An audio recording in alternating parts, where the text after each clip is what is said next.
Welcome my dear friends, আমি তাপস দাস। আজকের ক্লাসের পক্ষ থেকে এবং এলিট একাডেমির পক্ষ থেকে সকলকে জানাই স্বাগতম। তোমরা সব কেমন আছো? আশা করছি প্রত্যেকেই ভালো আছো। হ্যাঁ, আমিও ভালো আছি।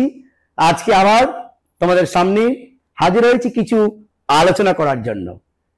কি আলোচনা করব? পেঁয়াজের তত্ত্ব আলোচনা করব। আমরা আগে যে আলোচনা করেছিলাম, আগের সিডিপির 3খানা ক্লাস হয়ে গেছে। এরপর আজকে হবে 4 নম্বর ক্লাস। এরপর আস্তে আস্তে ধাপে ধাপে সমস্ত ক্লাস আলোচনা করব। তার পাশাপাশি নোটস, এমসিকিউ, পরীক্ষার উপযোগী প্রশ্ন সমস্ত কিছু প্রোভাইড করব অ্যাপের মাধ্যমে। যারা এখনো ক্লাস শুরু করনি অবশ্যই করে নিও।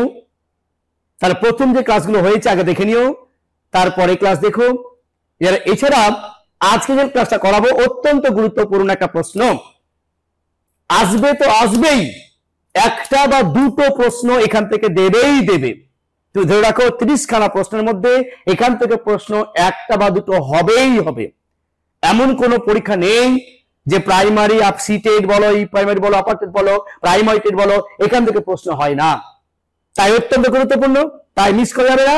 এই প্রশ্ন পরীক্ষাতে অবশ্য আসবে, তাহলে আমাকে প্র্যাকটিস করতেই হবে। তাহলে চলো শুরু করি আজকের ক্লাস।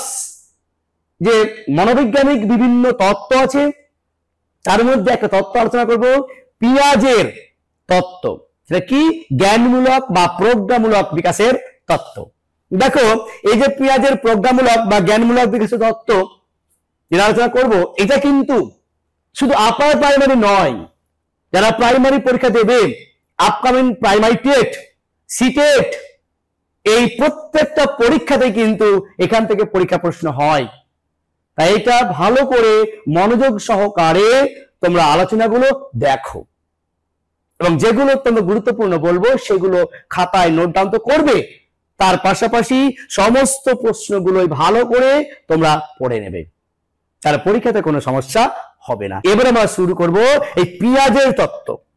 দেখো, এই পেঁয়াজের তত্ত্ব যে পড়বো, তো তার আগে একটু জেনে নিই যে পেঁয়াজ সম্পর্কে তিনি কি ছিলেন।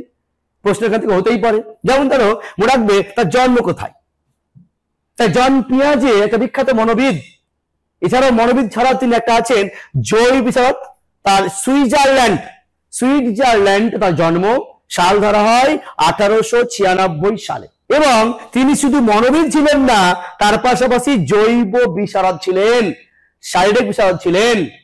এবং কি তিনি কি, খুব ভালো প্রশ্ন, তিনি নিজেকে মনে করতেন জেনেরিক এপিস্টিমোলজিস্ট। এই জেনেরিক প্রশ্ন, কে নিজেকে জেনেরিক এপিস্টিমোলজিস্ট বলে মনে করতেন? পেঁয়াজে কোথাকার কোন দেশের ছিলেন নাগরিক? সেটা সুইজারল্যান্ডের। পেঁয়াজে মনোবিদ ছাড়াও আটকে ছিলেন জৈব বিশারদ। যাই দেখো, এই যে পেঁয়াজে মহান ব্যক্তি, তার তত্ত্ব বা দেখবো যে প্রজ্ঞামূলক বিকাশটা কিভাবে হয়। তিনি কিভাবে বলেছেন যে কি স্তরের মধ্য দিয়ে প্রজ্ঞা বিকাশটা হয়। চলো দেখো, পেঁয়াজের তত্ত্বের মূল ধারণা। এবার আমরা শুরু করব। মূল ধারণা কি? দেখো, প্রথমে স্কিমা, অত্যন্ত গুরুত্বপূর্ণ স্কিমা। তো এই স্কিমা সম্পর্কে জেনে একটু ব্যাখ্যা করছি। দেখো, এই স্কিমার প্রবর্তক কে? অনেকে বলে কি কে? পেঁয়াজের নাম। স্কিমার প্রবর্তক কিন্তু পেঁয়াজে নয়। পেঁয়াজের আগেই আর্ট বাটলেট তিনি কি তার আগেই স্কিমাটাকে আবিষ্কার করেছেন, প্রবর্তক করেছেন। সেই বাটলেটের স্কিমাটাকে পেঁয়াজে গ্রহণ করেছেন। তাই বলবো যে স্কিমার প্রবর্তক হচ্ছেন আর্ট বাটলেট। এবার এটি কোন মুহূর্তে, এটা কি জিনিসটা, কোন একটা মুহূর্তে বা কোন একটা সময়ে অজ্ঞান অর্জন করেছ। সেই অর্জন করার পর মস্তিষ্কের একটা একক সংগঠন হয়ে আছে। তাহলে মস্তিষ্কের মধ্যে এই তত্ত্ব একক সংগঠন, তার মানে এটা একটা ধরনের মস্তিষ্ক। এই মস্তিষ্কের মধ্যে জ্ঞানগুলো অর্জন করেছি। 2 + 2 = 4, বা 2 = 1 = 3, বা এটা টেবিল, এটা চেয়ার, এই যে জ্ঞানগুলো, এই জ্ঞানগুলো অর্জন করে মস্তিষ্কের মধ্যে কোনো একটা জায়গায় সংগঠন করে রেখেছি। এই একক সংগঠনটাকেই বলা হচ্ছে স্কিমা। বুঝা গেছে? তাহলে স্কিমা কোথায় থাকে? মস্তিষ্কে, মস্তিষ্কে থাকে একক সংগঠন হিসাবে। তাহলে এবার বলো যে যেইটুকুটা জ্ঞান ছিল স্কিমা আছে, সেই স্কিমা কি বাড়বে না কমবে না কি থাকবে? অবশ্যই বাড়বে। আস্তে আস্তে আরো কিছু প্রবেশ করাবো, আরো স্কিমা বাড়বে। এই স্কিমাটা কিন্তু আস্তে আস্তে কি হয়? আস্তে আস্তে ব্যাপকতা হবে, প্রসারিত হবে। যতগুলো শিখবো, যতগুলো জ্ঞান অর্জন করবো, তার আরো বাড়বে না। তাই জন্য স্কিমা হচ্ছে কি সম্প্রসারিত হয়, প্রসারিত হয়। স্কিমা কিন্তু ফিক্সড না, যত জ্ঞান প্রবেশ করাবো স্কিমা প্রসারিত হবে, বাড়বে। আর এই স্কিমা প্রসারিতকে নিয়েই কিন্তু তার প্রোগ্রামের বিকাশের কথা বলেছেন। দেখো এটি সমগ্র জীবনব্যাপী হয়ে থাকে। অবশ্যই এই যে স্কিমার সম্প্রসারণ হচ্ছে, এটা কিন্তু নির্দিষ্ট বয়স নয়। স্কিমার সম্প্রসারণ সারা জীবন হয়ে থাকে। 80 বছর, 90 বছর, 100 বছর, যত না কেন, মৃত্যুর আগে পর্যন্ত যা কিছু শিখবে, শিখা মানেই সেই মস্তিষ্কের সেই জায়গায় স্কিমার সঙ্গে যুক্ত হয়ে যায়, যুক্ত হয়ে প্রসারিত হয়ে যায়, বেড়ে যায়। তাহলে কি সারা জীবন? তাহলে প্রশ্ন হলো স্কিমা নির্দিষ্ট বয়স পর্যন্ত হয় না সারা জীবন ধরে হয়? সারা জীবন ধরে হয়। স্কিমা সম্প্রসারিত হয় কি হয় না? অবশ্যই সম্প্রসারিত হয়। তাহলে আশা করি স্কিমা কি বুঝতে পেরেছো? স্কিমা হলো এমন একটা জিনিস যা মস্তিষ্কের মধ্যে অর্জিত জ্ঞানের একটা সংগঠিত একক। দেখো এই যে মস্তিষ্ক, দেখো এই দেখো মস্তিষ্কের মধ্যে এত জ্ঞান, এই এতগুলো জ্ঞান, এই সবগুলো জ্ঞান কি একসঙ্গে ছিল না। প্রথমে একটা ক্ষুদ্র একক ছিল, আস্তে আস্তে আস্তে বাড়তে বাড়তে বাড়তে বাড়তে প্রসারণ হচ্ছে, বৃদ্ধি পাচ্ছে, প্রসারিত হচ্ছে। তাই স্কিমা কিন্তু এবার আস্তে আস্তে আস্তে আস্তে আস্তে প্রসারিত হয়। যত প্রসারিত হবে তত বিকাশ হবে। সেটা কি বিকাশ? সামাজিক, নৈতিক না। আমি কিন্তু বলেছি ক্লাসে, এই মস্তিষ্কের বিকাশটা কি হবে?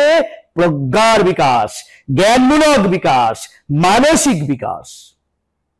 এই স্কিমার সম্প্রসারণ কিভাবে হয় তার স্তরের দ্বারা পেয়ে দেখেছেন যে বিভিন্ন মানুষের বয়স অনুযায়ী কিভাবে সম্প্রসারণ হয়, কিভাবে এই মানসিক বিকাশটা, এই প্রজ্ঞার বিকাশটা হয়, আমরা আলোচনা করব। এখনো শুরু হয়নি, কিচ্ছু হয়নি এখনো, জাস্ট মূল ধারা চলছে। এরপর শুরু হবে কোন বয়সে কিভাবে তিনি বিকাশের কথা বলেছেন। দেখো এবার এই স্কিমা, এই যে বললাম মস্তিষ্কের এই স্কিমাটা সম্প্রসারণ হচ্ছে, এই সম্প্রসারণটা হয় কিন্তু দুটি প্রক্রিয়ার মাধ্যমে। স্কিমার ওই সম্প্রসারণটা দুটি প্রক্রিয়ার মাধ্যমে হয়। সেটা কি কি? একটা হচ্ছে অভিযোজন, অ্যাডাপ্টেশন, একটা হচ্ছে সাংগঠনিকরণ, অর্গানাইজেশন। খুব ভালো মনে রাখবে, স্কিমার সম্প্রসারণের কটি প্রক্রিয়া? দুটি প্রক্রিয়া, একটা অ্যাডাপ্টেশন বা অভিযোজন, একটা সাংগঠনিকরণ। কি আসবো অভিযোজন মানে কি? এটা কি দেখো, এই অভিযোজন কি জিনিসটা? অভিযোজন বলতে বোঝায় যে কোন একটা বিষয় আর একটা বিষয় যখন আসে সহজে মিশে নিতে পারে, মানে মানিয়ে নেওয়া। ধরো কোন একটা মানুষ যে পরিবেশে বসবাস করত, সেই পরিবেশ থেকে আর একটা পরিবেশে গেল, সেই পরিবেশে যখন মানিয়ে নিতে পারবে সেটাকে বলা হয় অভিযোজন। বা ধরো আমি আর্টসের স্টুডেন্টস, এবার আমি আর্টসের স্কিমা আমার আছে, আর্টস বিষয়ে জ্ঞান আছে। এবার আমি যদি কোনো সায়েন্সের ম্যাথামেটিক্স বা গণিত যদি অর্জন করতে চাই, অর্জন করি, তাহলে সেই বিষয়গুলো মস্তিষ্কের স্কিমার মধ্যে প্রবেশ করবে। এর ফলে স্কিমা যখন সহজেই গ্রহণ করে তাকে সম্প্রসারণ করবে। এইটাকে বলা হচ্ছে অভিযোজন।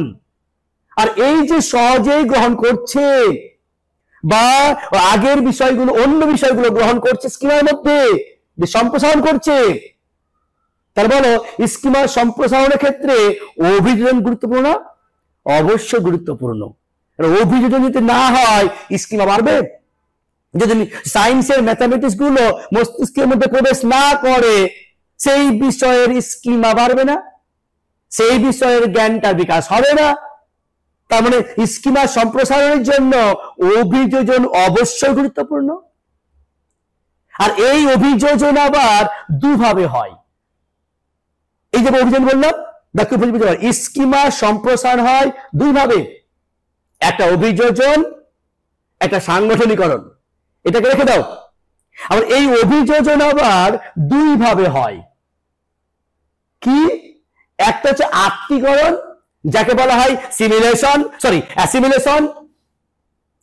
অভিযোজন দুটো প্রক্রিয়া হয়, একটা হচ্ছে আত্তীকরণ, আয়ত্তীকরণ, গ্রহণ, অর্জন করা, মিনিং বলছি আমি, সেটা অ্যাসিমিলেশন।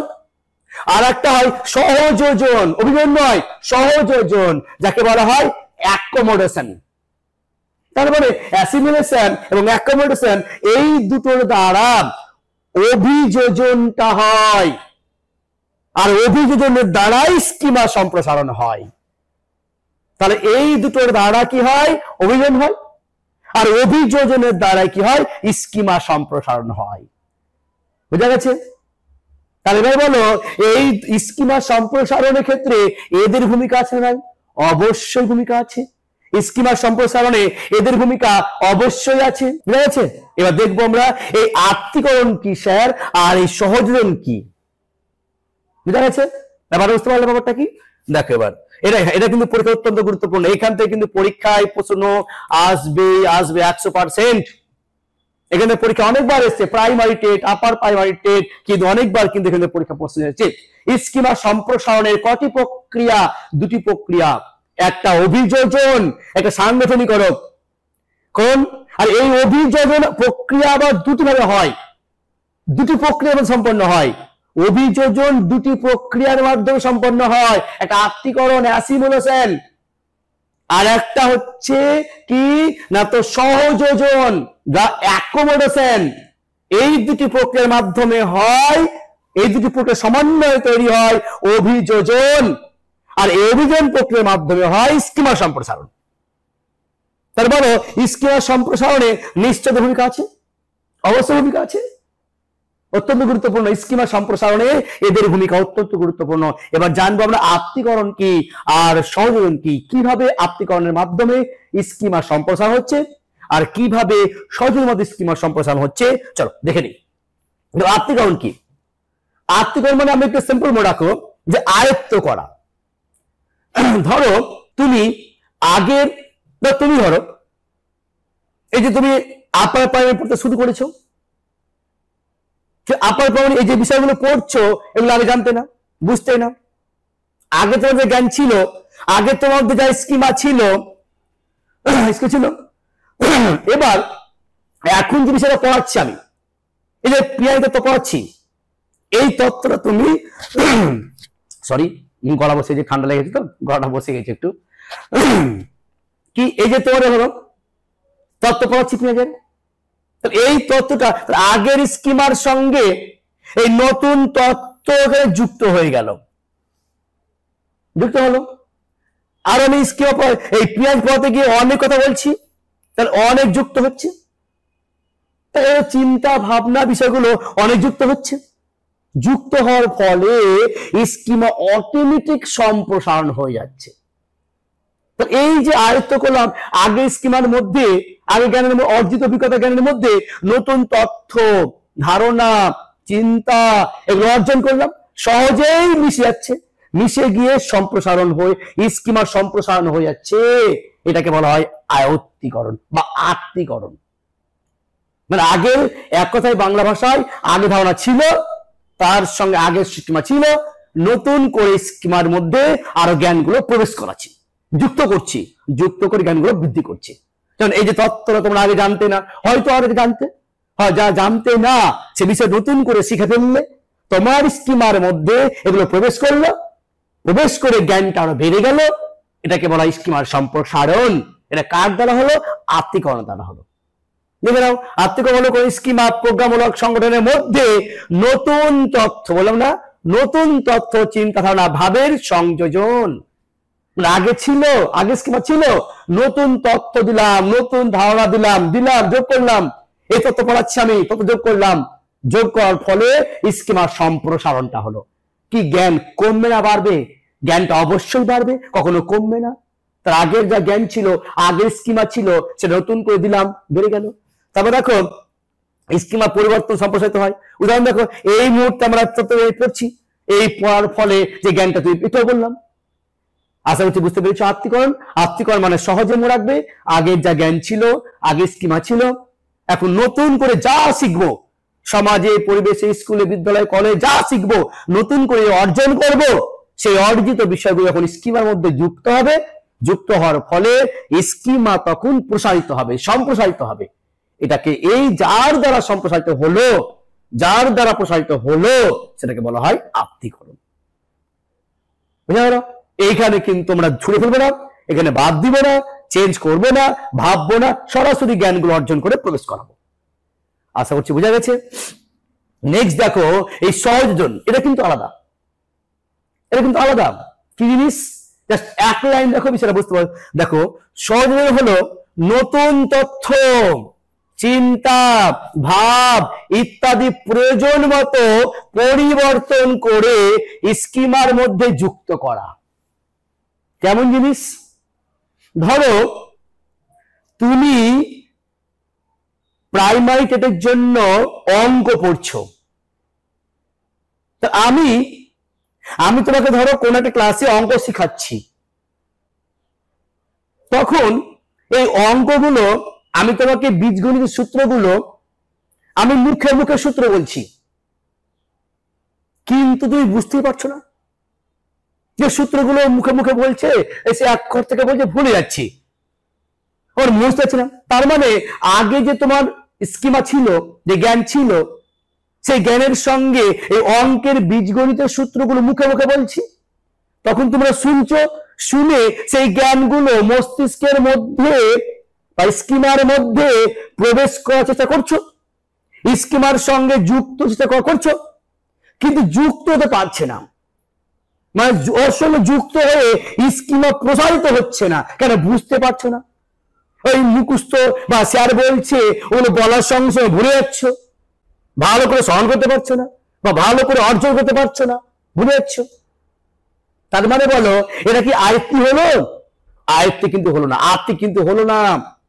তা আমার যে অঙ্কের সূত্রগুলো মুখে মুখে বলছি, লেকচার ভিতরে পড়াচ্ছি, সেই বিষয়গুলো তুমি অর্জন করতে পারছো না, মানে তোমার স্কিমার মধ্যে সেই অঙ্কের নিয়মগুলো যুক্ত হতে পারছে না। আর যুক্ত না হলে বা আত্মি না হলে সেটা কি হবে না? স্কিমা প্রসারিত হবে না।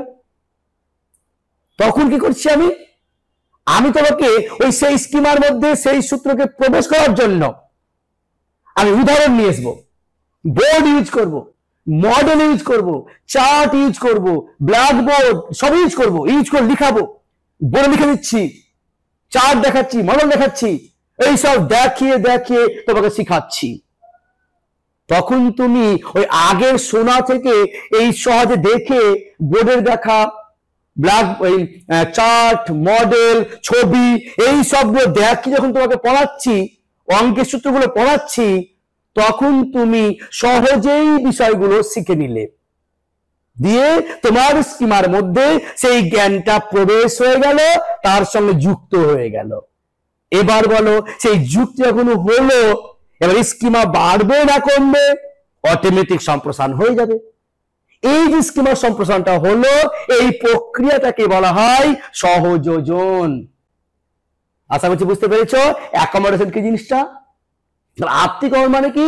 আত্মীকরণ মানে আগের স্কিমার সঙ্গে সহজেই জ্ঞান তথ্যগুলো প্রবেশ করা, প্রবেশ করেই সম্প্রসারিত হওয়া। আর সহযোজন মানে সরাসরি আগের স্কিমার সঙ্গে জ্ঞান তথ্য যুক্ত হচ্ছে না, সমস্যা হচ্ছে। আগের স্কিমার সঙ্গে নতুন তথ্য জ্ঞানগুলো আসতে পারছে না, বুঝতে পারছে না, মাথা ঢুকছেই না, সমস্যা হচ্ছে। তখন সেইগুলো পরিবর্তন করে, পরিবর্ধন করে, সংশোধন করে, অন্য পদ্ধতিতে, অন্য মেথডে নিয়ে সেইগুলোকে সহজভাবে বুঝে নিয়ে সেইগুলো মস্তিষ্কের স্কিমার মধ্যে সম্প্রসারণ করা। আর এর ফলে সম্প্রসারণ যেটা হলো, যে পদ্ধতিতে সম্প্রসারণটা হলো, একে বলা হয় সহযোজন। এই জন্য বলা হয় পরিবর্তন করে, মানে সরাসরি নয়, পরিবর্তন করে প্রবেশ করাচ্ছি। তার বলো এই নতুন তথ্য প্রবেশ করছে না, করে না করছে, কিন্তু পরিবর্তন করে। আগে ছিল সহজভাবে মানে সরাসরি। তাহলে বলো তো এবার আত্মীকরণ আর সহযোজন কোনটা সরল প্রক্রিয়া, কোনটা সহজেই হয়? একদম ঠিক বলেছ, আত্মীকরণটা সহজই হয়। আত্মীকরণটার মাঝে কোনো রাস্তা নেই, মাঝে কোনো যে সমস্যা বেড়া দেওয়া নেই, মাঝে কোনো বাধা নেই, সরাসরি চলে যাও। এই যেতে যেতে যেতে মুসতে ঢুকে গেলাম সরাসরি। কিন্তু সহযোজন কিন্তু সরাসরি নয়, যেতে যেতে বাধা, বুঝতে পারছি না, ঢুকে না, কি যে বলছে বুঝতেই পারছি না। সেই বিষয়গুলো পরিবর্তন করে পরিবর্ধন করে সেটাকে আমরা সহজভাবে বিষয়গুলো আয়ত্ত করছি, তখন সেই আয়ত্ত করার ফলে তখন সম্প্রসারণটা হচ্ছে স্কিমা, আর সেই প্রক্রিয়াটাকে বলা হয় সহযোজন। দেখো এবার, তার মানে এই সহযোজনের দ্বারাও অভিযোজন হচ্ছে, আত্মীকরণের দ্বারাও অভিযোজন হচ্ছে। অভিযোজন মানে কি বললাম? অভিযোজন মানে বললাম যে মিশে যাওয়া, যুক্ত হওয়া, সহজ মিশে যাওয়া। আগের স্কিমার সঙ্গে নতুন জ্ঞানগুলো যুক্ত হচ্ছে, একটা সহজভাবে হচ্ছে যাকে বলা আত্মীকরণ, আর একটা পরিবর্তন করে যুক্ত হচ্ছে, এটা কি বলা হয় সহযোজন। তাই এই দুটো প্রক্রিয়ার মাধ্যমে আমাদের হয় অভিযোজন, আর অভিযোজনের ফলে হয় কি আমাদের স্কিমার সম্প্রসারণ। আশা করছি বুঝতে পেরেছো যে অভিযোজনের মাধ্যমে কিভাবে স্কিমার সম্প্রসারণ হচ্ছে। এবার দেখবো এই সাংগঠনিক কিটা কি, অর্গানাইজেশনটা কি। দেখো এটা কি জিনিসটা, যে স্কিমা বা প্রোগ্রামমূলক সংগঠন সমূহ সংগঠিত হয়ে আরো জটিল চিন্তামূলক কাজ করতে সক্ষম হয়।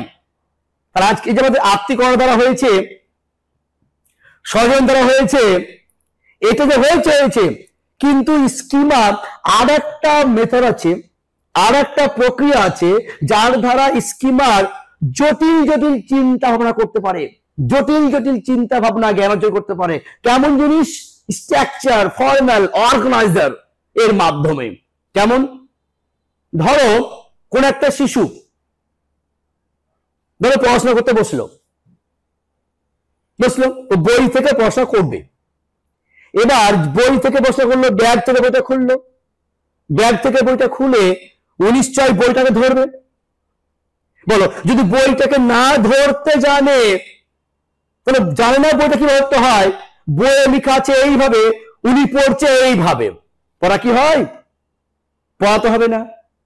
যা ধরো পড়াশোনা জানে না, তারা পেপার জানে না কিভাবে ধরতে হয়, উল্টো পেপার ধরতে পারে, তো এইভাবে পেপার পড়ছে, পেপার এভাবে পড়তে হয়। তাহলে যে শিশুটা পড়া বই পড়তে শুরু করবে, তাকে প্রথমে আগে বই ধরে জানতে হবে, যে কিভাবে বইটা ধরতে হয়। বই ধরলো, বই ধরার সঙ্গে সঙ্গে ওই চোখগুলো কি হয়, ওই লাইনে লেখার সঙ্গে ঘুরাতে হবে। যদি চোখ বুলানো অর্গান না থাকে, বই পড়তে পারবে? বই পড়তে পারবে না। এছাড়া ধরো একটা পড়া হলো, আর একটা পেজকে উল্টাতে হয়, এই মনে যদি না থাকে, বই পড়তে পারবে? পারবে না। একটা বই পড়তে গেলে প্রথমে কি বইটা ধরতে হবে, সেই বইয়ের পেজগুলোকে চোখ বোলাতে হবে, সঙ্গে সঙ্গে পড়া হয়ে গেলে আরেকটা পেজ উল্টাতে হবে। এইভাবে পর পর বইগুলোকে চোখ বুলিয়ে পেজ উল্টে বইগুলো পড়তে হয়। এই যে বিষয়গুলো একটা সাংগঠনিক, একটা অর্গানাইজিং ভাবে বিষয়গুলো আয়ত্ত করলাম, এই প্রক্রিয়াকে বলা হয় সাংগঠনিক বা অর্গানাইজেশন। এক স্ট্রাকচার, ফর্মুল, স্ট্রাকচার ভাবে দেখলাম যে বই ধরে, বই চোখ বুলিয়ে, বই পাতা উল্টে, বই চোখ রেখে এই জ্ঞান অর্জন করলাম। এইরকম স্ট্রাকচারকে বলা হয়, এইরকম অর্গানাইজকে বলা হয় যে প্রক্রিয়া, সেটাকে বলা যায় কি সাংগঠনিকরণ। আচ্ছা হচ্ছে বুঝতে পেরেছো যে একটা অভিযোজনের মাধ্যমে আর সাংগঠনিক এই দুটো প্রক্রিয়ার মাধ্যমে স্কিমার সম্প্রসারণ হচ্ছে। কেন হচ্ছে? যে আগে জানতাম না কিভাবে বই ধরতে হয়, কিভাবে বই উল্টাতে হয়, কিভাবে বইটা পড়তে হয়, জানতাম না, এখন শিখে গেলাম। তার বই ধরা, পাতা উল্টানো, চোখ বুলানো, এই সব জিনিস শিখে গেলাম। স্কিমার মধ্যে প্রবেশ করলো, যুক্ত করে সম্প্রসারিত হয়ে গেল। এইগুলো কিন্তু একটা অর্গানাইজিং, যাকে বলা হয়েছে কি সাংগঠনিকরণ। তাহলে এই যে প্রক্রিয়ার মাধ্যমে তাহলে আমরা এইটুকু বুঝতে পারলাম যে স্কিমার প্রজ্ঞামূলক বিকাশটা হচ্ছে সাধারণত দুটি প্রক্রিয়ার মাধ্যমে, একটা হচ্ছে সংযোজন অভিযোজন, একটা হচ্ছে সাংগঠনিকরণ। বুঝা গেল? এই দুটি প্রক্রিয়ার মাধ্যমে সম্পন্ন হচ্ছে। ক্লিয়ার? এবার স্কিমার সম্প্রসারিত হলো। এবার পিয়াজে পরীক্ষা করেছেন, এই পরীক্ষা নিরীক্ষা করে তিনি কোন বয়সের কি বিকাশটা হয় তার তিনি ব্যাখ্যা করেছেন। সেই ব্যাখ্যাগুলো আমরা জানবো। এখান থেকে অত্যন্ত গুরুত্বপূর্ণ পরীক্ষা প্রশ্ন আসবে আসবে আসবেই। আমার বুঝে নেবে, আমি বলছি পরীক্ষা অবশ্যই আসবে এই তথ্য থেকে একটা প্রশ্ন, যে তিনি কিভাবে প্রজ্ঞামূলক বিকাশ, কোন কোন স্তরের ছেলে মেয়েদের বিকাশ কেমন হয় সেটা প্রশ্ন আলোচনা। চলো তা ভালো করে কিন্তু মনোযোগ দেখবে, শুনবে, অত্যন্ত গুরুত্বপূর্ণ কিন্তু এই টপিকটা।